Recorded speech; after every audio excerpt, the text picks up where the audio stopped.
What's up, everybody?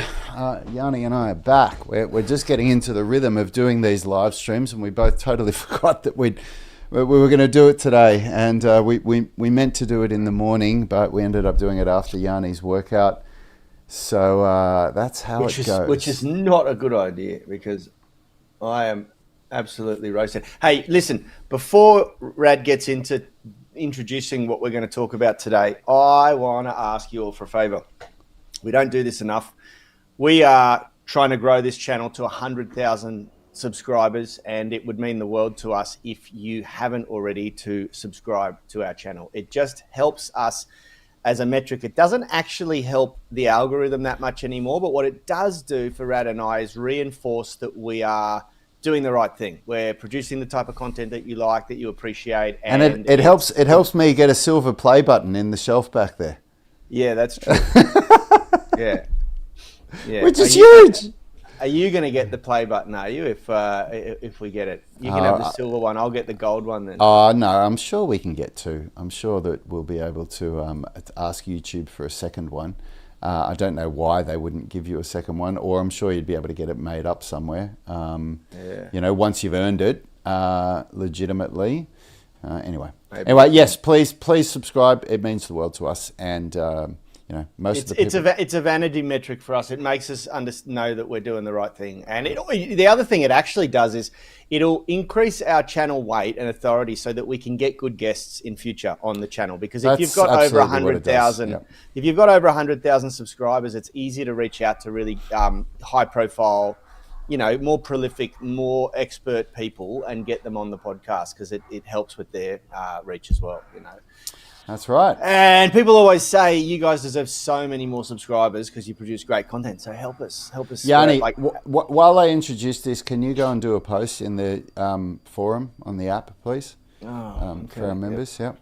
All right. So today I was talking to Yanni about what we're going to talk about today. And when we do these live streams, if we've got a good topic that's been suggested to us by the tribe, or by you guys, then we will talk about it. But we didn't have a topic that we felt would resonate today. So I wanted to talk about something that matters to me, which is the concept of creating tension in your body to produce maximal strength.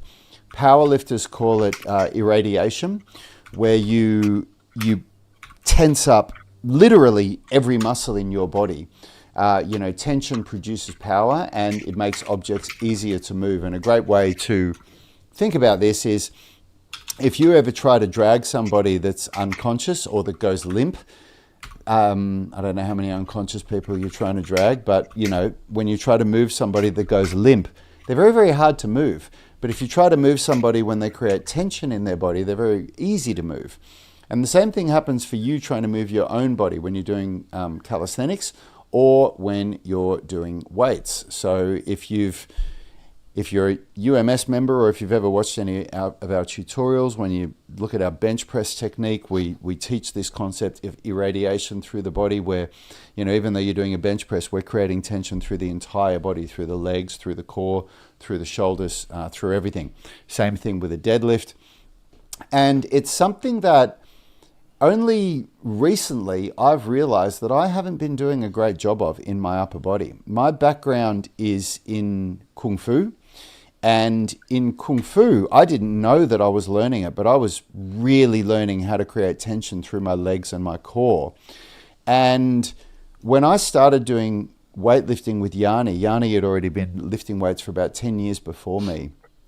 I was able to outperform him in squats and Olympic lifting very, very quickly, something that I'd never done before, but Yanni had a lot of experience in. Part of it was because I have a body that is better geared towards squats than Yanni does. I've got a longer spine and a shorter femur.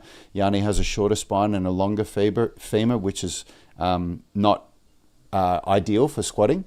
But the other part of it is that I had learned this concept of creating tension and irradiation in my lower body through all of the Kung Fu training. Kung Fu training, you're almost always down in a horse stance or in some kind of a stance, creating tension in your lower body.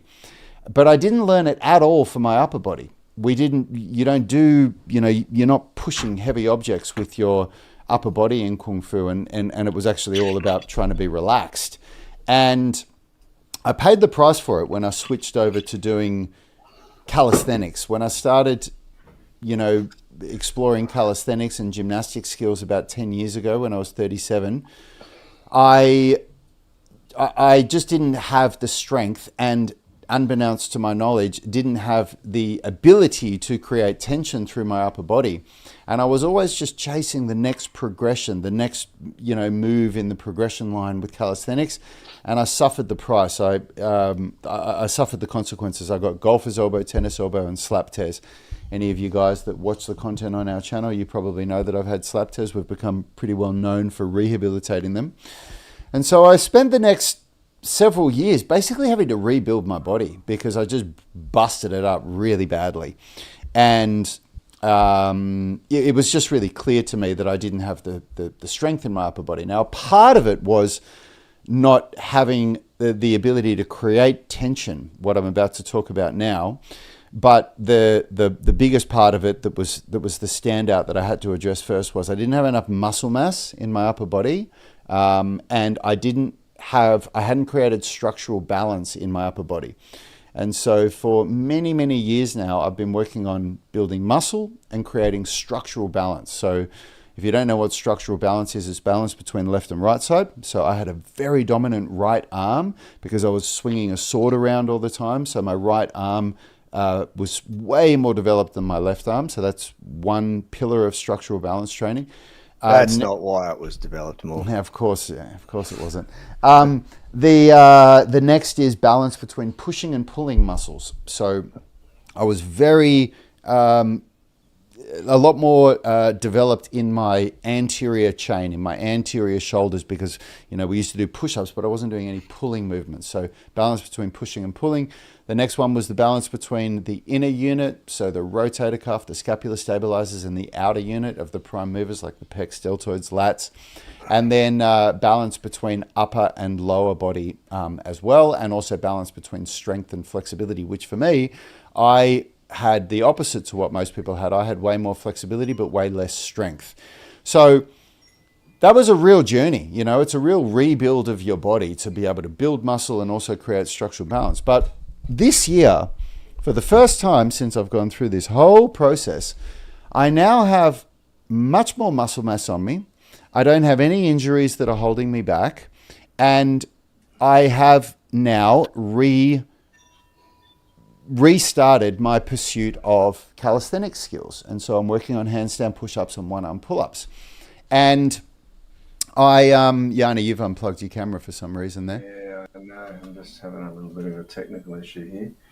And I just realized that whole time you weren't even on the screen. It was me the whole time. So that's okay. Yeah, I've been doing most of the talking. All right. Anyway, here we go. Yanni's working his camera out. We haven't done this for a while, guys, so you have to excuse us. So we're pros. We are pros. We know exactly what we're doing. I'm reading a book at the moment called The Naked Warrior by Pavel Tsatsouline. And it's a brilliant book. And the first part of the book is talking about, concepts that I've known about for a long time that, I thought I was applying properly, but I've really gone back to the drawing board with this and really started to work on this concept of irradiation and creating tension through the whole body. And my strength is going up exponentially. Like I am producing so much more strength in the same movements than I've ever been able to do. My numbers are going up really, really quickly. And I want to share it with you guys today. I want to share the exact techniques that I'm learning and applying, and hopefully so that you can apply them yourself to get a huge increase in strength. And this is something that Yanni learned a long time before me with weightlifting, and definitely arguably one of the, maybe not arguably, definitely one of the reasons why Yanni has always been stronger than me in his upper body. I didn't learn this stuff early on, and he tried to pass it on to me, but for whatever reason, it just didn't stick. And it's something that if you're not doing, then tune in, listen up, and you will see increases in strength. So the first part, there's really three main things that I've learned that have actually four that have had a really huge impact on my strength straight away. So the first one is the way that Pavel Tsatsouline teaches you to contract your core, your ab muscles. And I've learned, and it's funny, he actually, Yanni, he references traditional martial arts so much. He talks about how these techniques have originated from karate and kung fu and stuff like that. But then he gives anecdotal stories about some of his instructors who are saying, I just learned more about how to create tension in my core from listening to Pavel talk for 10 minutes than I did in 10 years of kung fu. And that's exactly what I got out of it. I never, this idea of tension in the core and in the body, it was always spoken to you like it was this mystical thing with martial arts, and the way that they tried to explain it, like it just didn't stick the way that Pavel explains it, which is really simple. The first thing he talks about is, he says that the way that people talk about bracing their core in the gym community is just completely wrong. It's this idea of like sucking your stomach in, and everybody does it when they take a picture. We all suck our guts in so we look, ripped and leaner. But he talks about the way that that's not the way that the abs contract. You're not actually contracting your abs and contracting your core effectively. And the way that he teaches it is basically that you push, if you lay down on the ground and you have your feet on the ground with your knees at a 90-degree angle, and you forcefully push your lower back into the ground, basically like when we're teaching a hollow body hold. And what that does is it flattens the abs out. So rather than sucking them in, it flattens them out. And I've practiced it a couple of times. And when you do that, you can do it when you're sitting in a chair. So anybody listening to this, even if you're driving, you can do this. You can just push your lower back away from you into the back of the chair, and you can feel your abs contract from that. So that's the first one. The second one is the contracting of the glutes. And so with contracting the glutes, it's very, very simple. It's just like you're trying to squeeze a coin between your butt cheeks. The third technique that he taught, which is really, really cool, and I've known about all this stuff for a while, but I've never really practiced it, is that when you're doing a single arm, any kind of expression of strength with one arm, that when you come close to failure, crush as hard as you can with the other hand, and you watch your strength increase.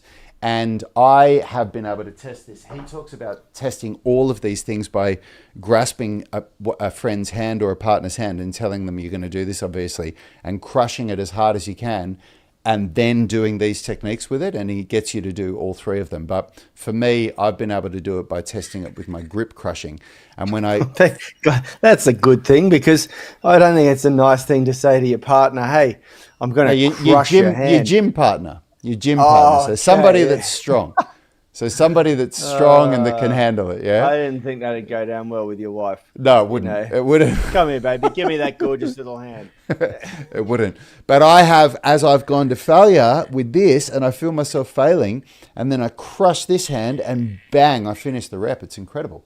And then the last one, which was, this is without a doubt the most complicated one to do. It's strange that we both sit here at our desk with grip crushers. No, it doesn't. I'm doing grease. Does anyone else out there do that? Let us know in the comments if you sit here when you're thinking about writing and doing your work, and you just... Well, I'm doing this with Grease the Groove now. So I'm doing between 6 and 10 sets a day of a grip crusher that I can probably only do about 6 to 8 good reps on, and I'm doing half the amount of reps that I could do in one set, but doing between 6 and 10 sets a day, 5 days a week. And it's working, getting a lot stronger from it. So the last one, which is really, which is a lot more challenging to do, he talks about, it's called zipping up. And he first uses gets you to do this with your legs. And he says, so the first thing you do, if you're sitting down on the ground, you think of pulling your kneecaps up towards your hips. And so that creates a contraction in the quadriceps. And then you do the same feeling with your hamstrings and then with your adductors, and basically so that your entire thigh, you're thinking of zipping up the muscles towards your hips. And then you think of doing the same thing with your core and with the muscles in your lower back until you get up to, right up to your shoulders. So it's this feeling of pulling everything up together. And by doing all of those things, when I've been doing my calisthenics work, so I'm working on a pike push-up, so I'm working on handstand push-ups and one-arm pull-ups. Man, the numbers that I can do in a set immediately went up by probably about 2 reps, and strong reps, like really, really strong. And so what Pavel talks about, and something that Yanni and I have bought into for quite a while, is that strength is a skill. So strength is something that you practice. And it's making me rethink about the way that I use the word workout. Pavel is really big on saying, if you're doing strength training, you don't work out, you practice. So you get the word workout out of your head, get the word training session out of your head. It is practice. When you go to lift weights with the goal of getting stronger, you are practicing to get stronger. And it's this idea that you don't just hear this stuff and hear these techniques and nod your head and go, oh, it's that every single set, when you go in, you are actively practicing it. And there's different techniques for different exercises. So if I give you examples of, 3 big strength movements that I'm working on at the moment. So with I'm doing a pike push-up, working towards a handstand push-up.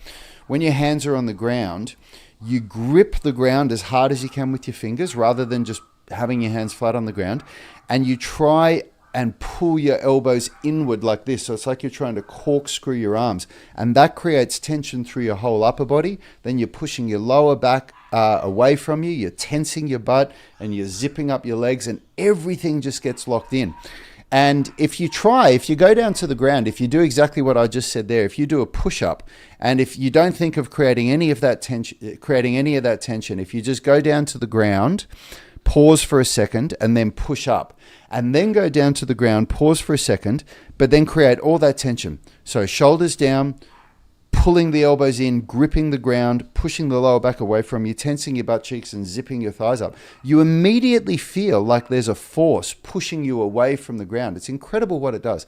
Same with a pull-up. So with a pull-up, instead of just pulling up, grip the bar as hard as you possibly can, and then when you depress your scapula, tense your butt cheeks and tense your abs as well, and think of creating tension through every single muscle in your body, and you feel the way that you go up. And then the same thing with a deadlift. When you're doing a deadlift, if you're pushing your knees outward gently into your arms, pulling your shoulders down into the back pockets to engage the abs, gripping the bar as hard as you can, and pushing your whole core out into your belt, it creates this irradiation through the body. And it's an incredible feeling of strength. Yanni, it's like, were you taught by Ben Pakulski that when you're doing a barbell bench press that you try and break the bar like that? Yeah, he used to call it lifting with intention, or tension, same sort of concept, but it's the same concept. It's but was it like that? But was that a technique that you were taught with barbell to try and do that with the bar? No, he used to say squeeze the bar inward, so you're sort of adding tension to the pecs. Yeah, that's a bodybuilding technique as well. Pavel talks about another exercise that he gives, and he talks about how you can use this for a barbell is grab a dowel rod and or a stick and try and break it over your knee, as though you're trying to do that. And yeah, right. And he goes through which aligns with the way that we teach the bench. He talks about how you have to have your scapula depressed and what that does for all of the muscles, like the way that engages the lats and the serratus and the pecs and everything. And, he makes a big point of saying, in any production of strength where you're trying to push, if your shoulders go like that, you just lose all that connection from the arms to the shoulders to the body. So it's pretty cool. But that same concept is what he's saying you do when you do your push-ups.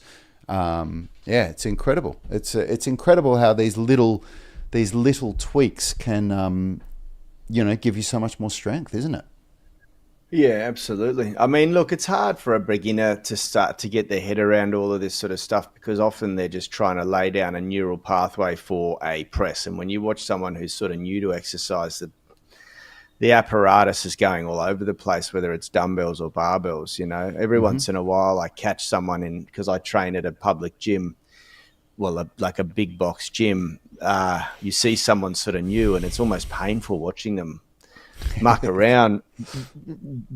And I feel like walking up and saying, can I give you some feedback, but I generally don't because I just want to get my workout done and leave them alone. But the shoulder positioning in the pressing movements is, important for so many different reasons. But I think the most obvious example of creating irradiation is the arch and the foot position in a bench press, because the moment you do that properly, the setup properly, you just I don't know. I don't know statistically what the numbers are, but I guarantee you'll lift a lot more weight on the barbell, and the dumbbells. Like it really, really does help when you engage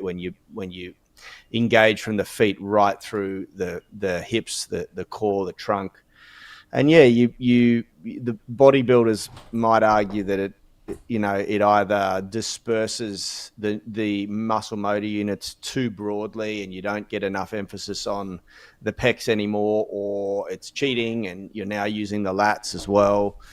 Yep. But, some of my powerlifting friends have the biggest chests I've seen. They're monsters. And so it certainly still works to hypertrophy the upper body when you use these methods and techniques.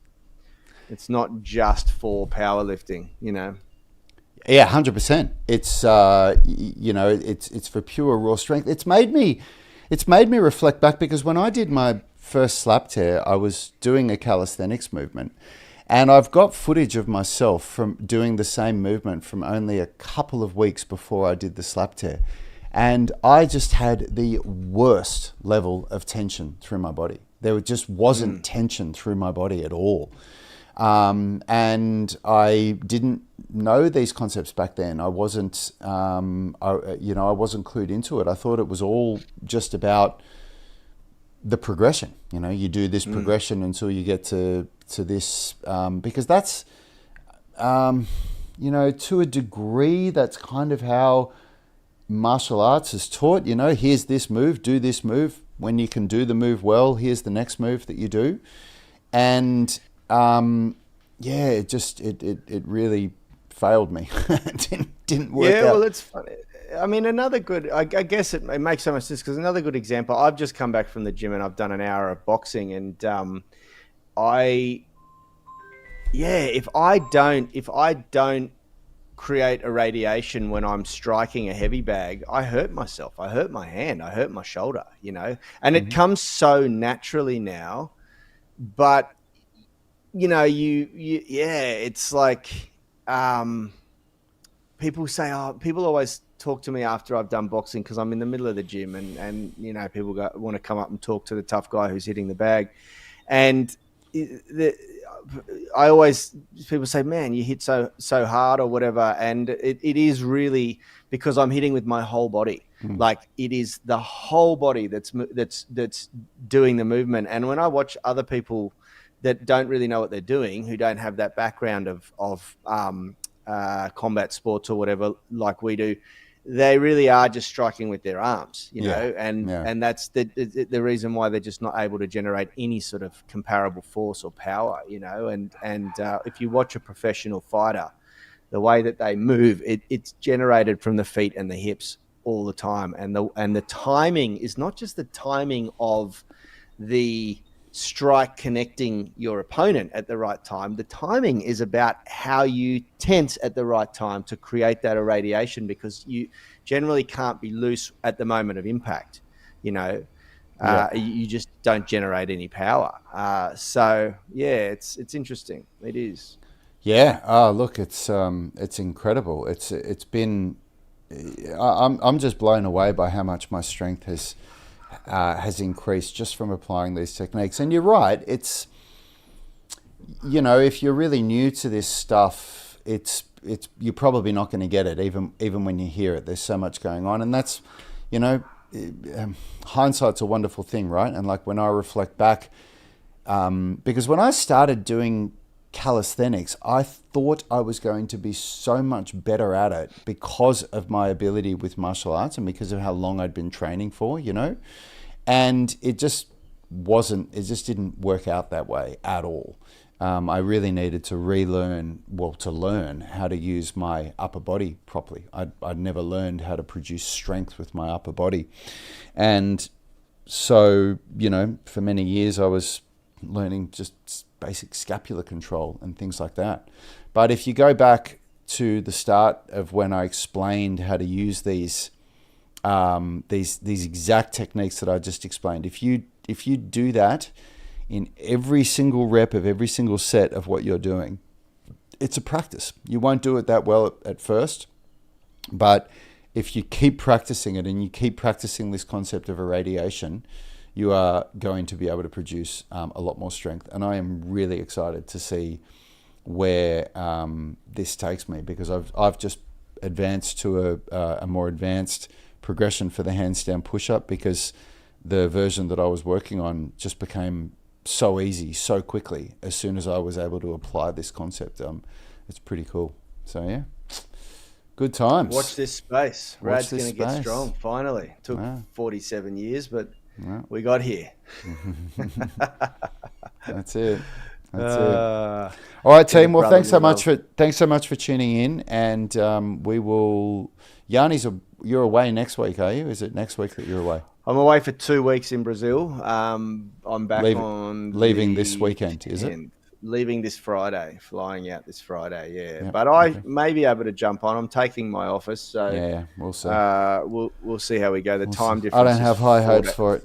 Yeah, 14 hours.